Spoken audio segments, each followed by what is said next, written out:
बात अहमदाबाद प्लेन हादसे की। आज से ठीक 1 महीने पहले की वो तस्वीर जो लोगों के जहन में खौफ पैदा कर देती है, सिरहन पैदा कर देती है। उन तस्वीरों को याद करके हम सब दहल उठते हैं। सेकंड्स में कई जिंदगियां जिंदा जल गई थी।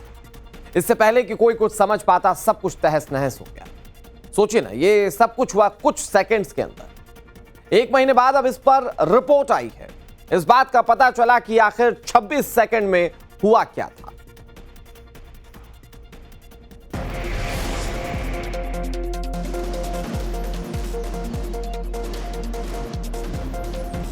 अहमदाबाद विमान हादसे की प्रारंभिक जांच रिपोर्ट सामने आई है। इंजन में फ्यूल सप्लाई बंद होने से यह हादसा हुआ, रिपोर्ट यह कह रही है। AAIB ने विमान हादसे की प्रारंभिक जांच रिपोर्ट दे दी है। टेक ऑफ के साथ ही इंजन की फ्यूल सप्लाई बंद होने के बाद यह पता चला कि दोनों इंजन की फ्यूल सप्लाई एक साथ बंद हो गई।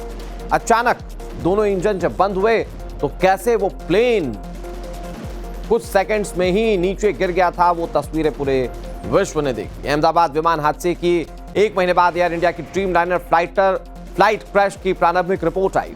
टेक ऑफ करते ही दोनों इंजन की फ्यूल सप्लाई बंद हो गई थी। अचानक इंजन बंद होने से यह हादसा हुआ और ये प्रारंभिक जांच रिपोर्ट है। अभी इस पर हो सकता है कि जांच और गहनता से हो तो कुछ और बातें भी सामने आए।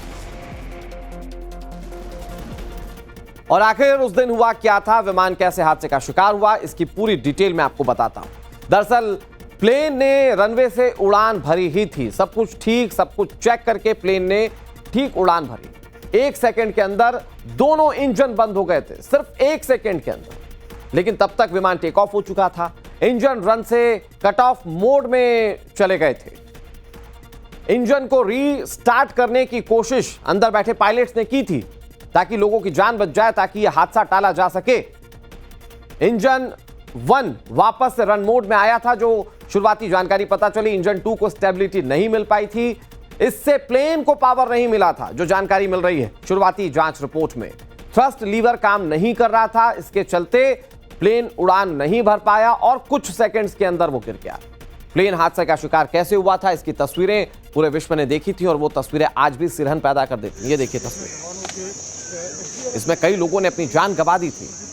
तब भी सवाल सबसे बड़ा यही था कि वजह क्या है, और अभी प्रारंभिक जांच रिपोर्ट ये बताती है कि उस वक्त दोनों इंजन ने काम करना बंद कर दिया था। अब आप इस बात को लेकर कंफ्यूज होंगे कि आखिर उस दिन विमान के अंदर कॉकपिट में हुआ क्या था। हमने ये भी जानने की कोशिश की और खुद विमान के अंदर बैठकर समझा कि थ्रस्ट क्या होता है, फ्यूल स्विच इंजन कैसे काम करता है, पूरा मैकेनिज्म क्या है। यह रिपोर्ट जरा आप देखिए। मुद्दे पर बातचीत करने के लिए हमारे साथ कैप्टन उमंग जानी है, हम उन्हीं से बात करते हैं। कि आपने भी पढ़ा होगा जो प्राइमरी रिपोर्ट आई है AI-171 की, आपको क्या समझ में आया उससे? रिपोर्ट जो आई है, अगर उसके हम पहले वीडियो की बात करें, जिस वीडियो के आधार पर हमने शुरू किया था, वो ऐसा है कि विमान ने जो टेक ऑफ किया, टेक ऑफ करने के बाद वो बिल्कुल नॉर्मल टेक ऑफ कर रहा है और क्लाइंब उसने शुरू किया है, यानी ऊंचाई जो है बढ़ना शुरू हुआ है। उसके थोड़े सेकंड्स के बाद वो विमान जो है वो एक लेवल पे वो आया है, फिर वो धीरे धीरे अपनी हाइट जो है वो धीरे धीरे कम करने लगा है।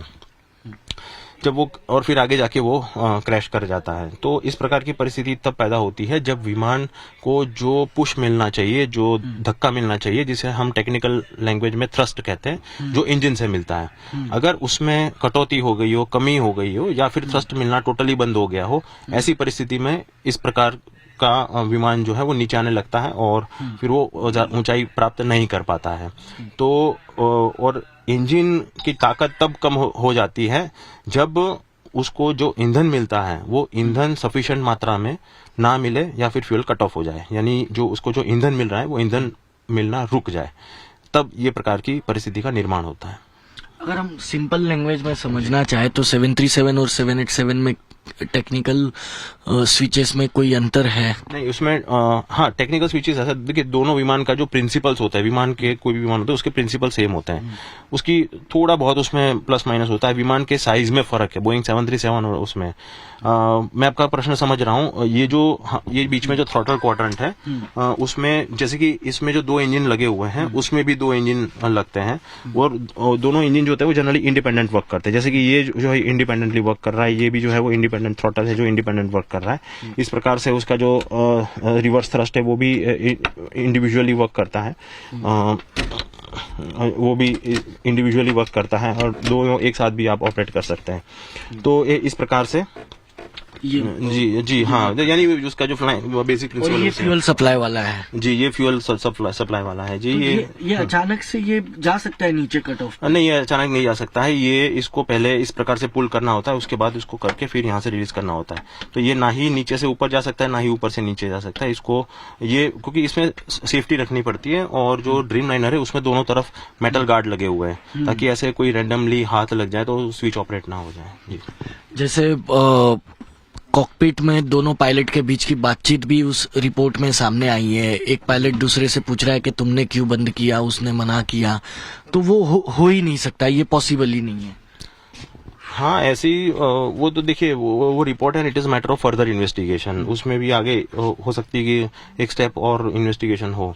तो जो भी है वो कॉकपिट वॉइस रिकॉर्डर हैं, वो फ्लाइट डेटा रिकॉर्डर हैं, उसके कॉम्बिनेशन, उसका जो डेटा एनालिसिस है उसके आधार पर फाइनल रिपोर्ट आगे थे। अभी तो ये प्रिलिमिनरी रिपोर्ट आई है, तो it is all about matter of further investigation and more deep investigation will be there and then final report will be able to हो पाएगा। As a captain what is your view, मतलब आपका क्या सोचना है? ये इंजन, दोनों engine अचानक से कैसे बंद हो गए और ये फ्यूल सप्लाई अचानक से कैसे बंद हो गया विद इन अ सेकेंड? देखिए, इंजन को जो फ्यूल सप्लाई होता है वो उसका जो कंट्रोलिंग है वो थ्रॉटल से होता है, कट ऑफ वाल्व से होता है और इंजन के साथ जो फेडेक्स सिस्टम लगी हुई होती है वो भी इंजन को नियंत्रित करती है। ठीक है, तो अभी जो प्राइमरी रिपोर्ट आई है उसमें फ्यूल कट ऑफ वाल्व का उल्लेख है।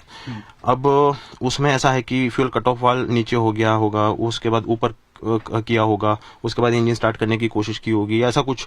तो फिर वो फेडेक्स सिस्टम जो है उसने पूरा जो है इंजन को रिस्टार्ट करने के लिए इनिशियलाइज किया होगा। यानी पायलट ने जो है उसमें ऐसा प्रतीत हो रहा है कि हो सकता है, जो after all final report will tell everything, but जो प्रिलिमिनरी ऐसा कह सकते हैं कि पायलट ने तो सारी अपनी कोशिशें की होगी। Sudden engine fail, sudden engine fail तो ये इंजन आइडलिंग पे भी इतना सफिशिएंट थ्रस्ट प्रोड्यूस नहीं कर पाता। इंजन अगर कट ऑफ है तो भी इंजन शट डाउन हो जाता है, या फिर जो फेडेक्स से भी इंजन जो होता है वो क्योंकि फेडेक्स भी जो होता है जो वो भी इंजन को नियंत्रित करता है जी। एक और चीज का जिक्र है, रेट। हाँ, व्हाट इज दिस? रेट का मतलब होता है रैम एयर टरबाइन। जब विमान के विद्युत उपकरण चलाने के लिए जो मिनिमम एनर्जी की रिक्वायरमेंट होती है अगर उससे भी कम हो जाए तो सामने विमान जब उड़ता है तो सामने से जो हवाएं चलती है वो हवा से वो एनर्जी प्राप्त करके वो रोटेट करता है और सफिशिएंट इलेक्ट्रिसिटी प्रोड्यूस करता है जो विमान की जो विद्युत उपकरण चलाने के लिए वो मैनुअल होता है या ऑटोमेटिक होता है? वो मैनुअल ऑटोमेटिक दोनों होता है और जब दोनों इंजन फेल हो जाते हैं तो वो ऑटोमेटिक बाहर निकल आता है। देखिए, हमारे सहयोगी हितेन की आपने बहुत बेहतरीन रिपोर्ट देखी जिसमें उन्होंने एक पायलट से समझने की कोशिश की कि उस दौरान क्या हुआ होगा।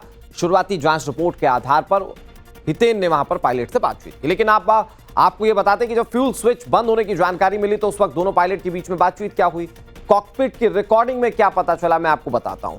दरअसल पायलट नंबर 1 ये पूछता है कि इंजन फ्यूल स्विच ऑफ है क्या। ये पायलट नंबर 1 आप देख रहे हैं, ये संकेतात्मक हमने ग्राफिक्स के जरिए बताने की कोशिश की। पायलट नंबर 1 पूछता है कि क्या स्विच ऑफ है क्या इंजन का, क्या तुमने इंजन फ्यूल स्विच ऑफ किया। ये पायलट नंबर 1 का सवाल। इसके बाद पायलट नंबर 2 इस पर जवाब देता है, नहीं मैंने ऐसा नहीं किया। मतलब वो समझ जाते हैं कि ये इंजन जो है वो बंद हो चुका है। उन्हें पहले लगता है कि दूसरे पायलट ने बंद किया, लेकिन बंद उन्होंने नहीं किया। जब वो क्लेरिफाई करते कि उन्होंने बंद नहीं किया तो फिर उसके बाद वो मेडे कॉल पायलट नंबर 1 की ओर से किया जाता है। मेडे का मतलब होता है एक्सट्रीम इमरजेंसी सिचुएशन।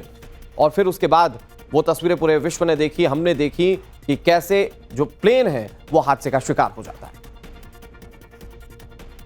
हम यहाँ बात कर रहे हैं बोइंग 747 ड्रीम लाइनर की, जिसके दुर्घटना के कारण इतनी बड़ी हादसा अहमदाबाद से लंदन जाने वाली फ्लाइट की हुई।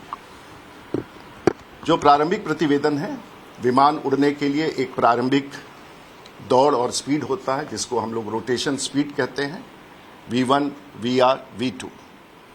और इसमें स्पष्ट रूप से विमान V1 स्पीड पर गया है, जो प्रारंभिक दौड़ का स्पीड होता है, V2 पर गया है और उसके पश्चात रोटेशन का भी स्पीड उसे प्राप्त हुआ है और विमान आसमान में सामान्य रूप से उड़ गया है। विमान 180 नॉट के गति तक भी पहुंच गया है। ये प्रारंभिक रूप से दिखाता है कि विमान अपने प्रारंभिक चरण में यात्रा और उड़ान के लिए पूरी तरह से सक्षम था। उसके पश्चात इस रिपोर्ट में यह दिया गया है कि कुछ क्षण के बाद कप्तान, और इसमें मैं फिर स्पष्ट करना चाहूंगा कि इस विमान में जो प्रतिवेदन में दिया गया है, को पायलट इस विमान में पायलट फ्लाइंग था और कमांडर पायलट मॉनिटरिंग था। और इन सब के बीच लोगों के मन में बहुत सारे सवाल हैं। मैं आपको रिपोर्ट के जरिए सवाल का जवाब देने की कोशिश करता हूं कि कौन से सवाल हैं और उस पर क्या जवाब अभी तक सामने आए। सवाल ये कि शुरुआत में क्या हुआ, तो जवाब ये कि उड़ान भरते ही प्लेन का इंजन ऑफ हो गया। प्लेन के इंजन ने काम करना बंद कर दिया। इंजन में ईंधन की सप्लाई अचानक बंद हो गई। तो जब ईंधन की सप्लाई नहीं होगी तो वो प्लेन जिसने अभी टेक ऑफ ही किया वो आगे उड़ेगा कैसे? क्या इंजन दोबारा स्टार्ट हुए? जवाब यह है कि इंजन 1 स्टार्ट हुआ लेकिन इंजन 2 स्टार्ट नहीं हुआ। फिर उसके बाद सवाल यह है कि इंजन 1 स्टार्ट हो गया तो फिर हादसे का शिकार क्यों हुआ ये पूरा प्लेन? क्योंकि एक इंजन भी अगर काम करता है तो सरवाइव कर सकता है प्लेन। खैर, अगला सवाल यह कि क्या फ्यूल में कोई दिक्कत थी? तो पता यह चला कि फ्यूल में किसी तरह की कोई दिक्कत नहीं थी। फ्यूल ठीक था, फ्यूल के स्तर पर कोई दिक्कत नहीं थी। बर्ड हीटिंग की क्या कोई समस्या थी? अमूमन देखा जाता है बर्ड हीट हो जाता है तो फिर प्लेन हादसे का शिकार होते हैं। जवाब यह कि कोई पक्षी विमान से नहीं टकराया था। और यह तो सवाल का जवाब बहुत हद तक तब भी पता चल गया था जब हादसे की तस्वीर सामने आई थी। सवाल यह था कि हादसे के वक्त मौसम कैसा था? जवाब यह कि मौसम बिल्कुल साफ था, विजिबिलिटी एकदम क्लियर थी और यह सब कुछ देखने भापने के बाद ही प्लेन को उड़ाया भी गया था। सवाल यह कि क्या पायलट मेडिकली फिट थे?